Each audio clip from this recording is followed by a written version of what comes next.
Start. Mr. Chairman, Sir, Shri Chavan presented the Union Budget for the first time in his political career.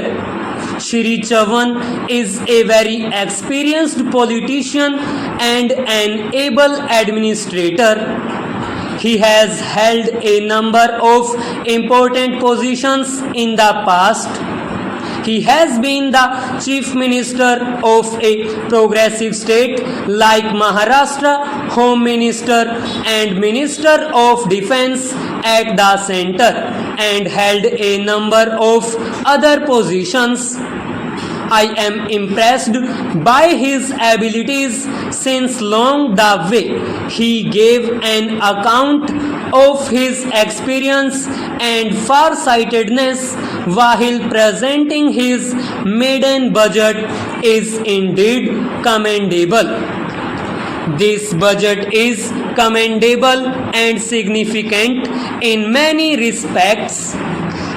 The tempo maintained by the government since 1980 for alleviating poverty and providing employment to the people is praiseworthy.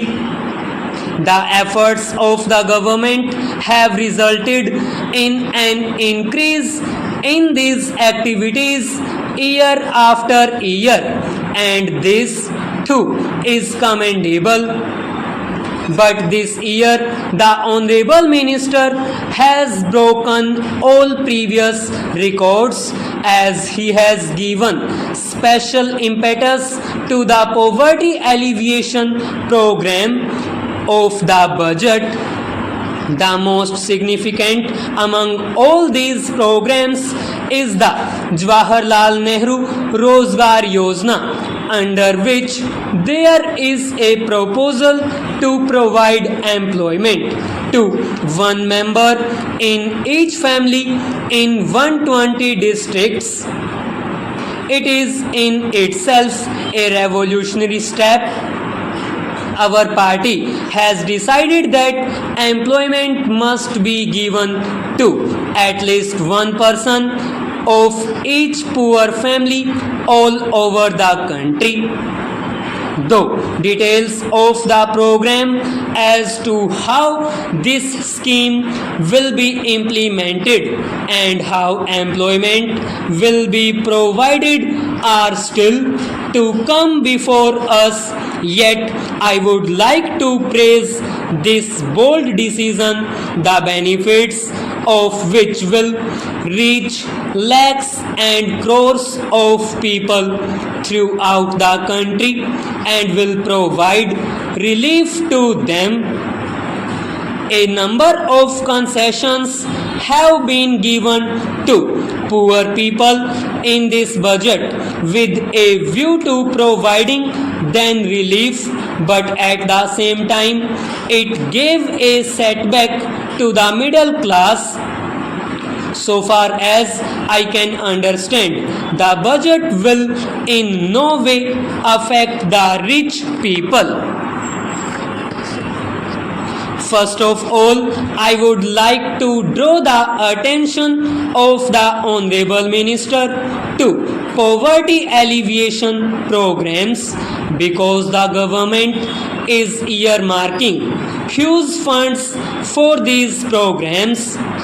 Now it becomes the duty of the central government to see that the money reaches the people properly.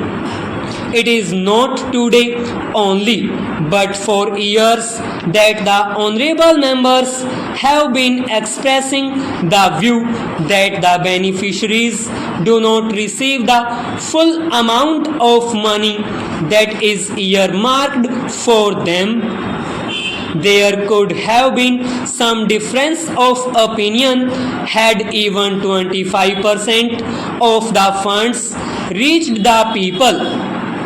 But it is an acknowledged fact, and the government, even the Prime Minister, has admitted that the money released from the center under poverty alleviation programs or employment programs does not reach the people. It is all the more distressing that in spite of the fact that we agree with this view and know everything, so far no effective step has been taken to ensure that the full amount reaches the people. Only two agencies are involved in this work. The central government allocates the money and the state governments implement the programs. It is the central government that knows the extent to which the guidelines issued by them are followed by the state governments. One thing is certain, that once the money reaches the district and block level, the central government has no control over it. It is said that monitoring is being done, but how and in what way it is done, so far I have not seen an representative of the central government going to the block level and verifying the work done or inquiring from the people and listening to them. The central government has not taken any steps in this regard. The Honorable Prime Minister has also been saying that out of 6 rupees, only 1 rupee reaches the people and the remaining amount is spent on administration. I would like to cite the instance of Uttar Pradesh. In this state, there is a district development officer in each district to look after the development works. Nowadays, all works have come to a standstill. The officers have no work to do. The District Rural Development Agency, a parallel agency, has its parallel office and parallel staff, but the agencies of the state government are silent. Nobody knows what they are doing except attending to routine administrative work. Most of the state governments do not undertake any development work out of their own resources. Construction of roads in rural areas is the primary work of the state governments, but no state government is utilizing its resources on construction of roads in rural areas. They are undertaking this work with the funds received from the central government. Salaries are being paid and expenditure is being incurred, but the department of the state government is sitting idle with no work. Is it not possible for the concerned department of the state government to undertake this work?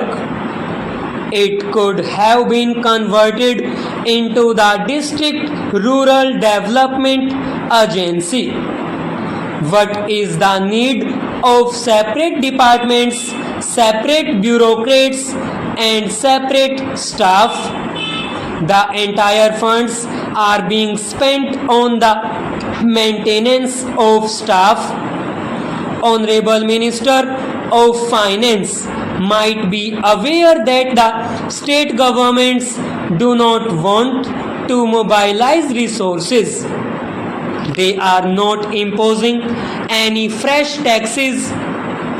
We come to know from newspapers and AIR and TV news that such and such state passed a tax-free budget. Today no state is prepared to impose any tax. They want to undertake all the works with the funds received from the center. Every state, whether it is the Congress ruled or non-Congress ruled, alleges that the central government is discriminating against it. It has become a tendency with the state governments not to levy any taxes. They want to depend entirely on funds given by the center. All the state governments, whether it is the Congress or the non-Congress government, want to avail of the credit facility.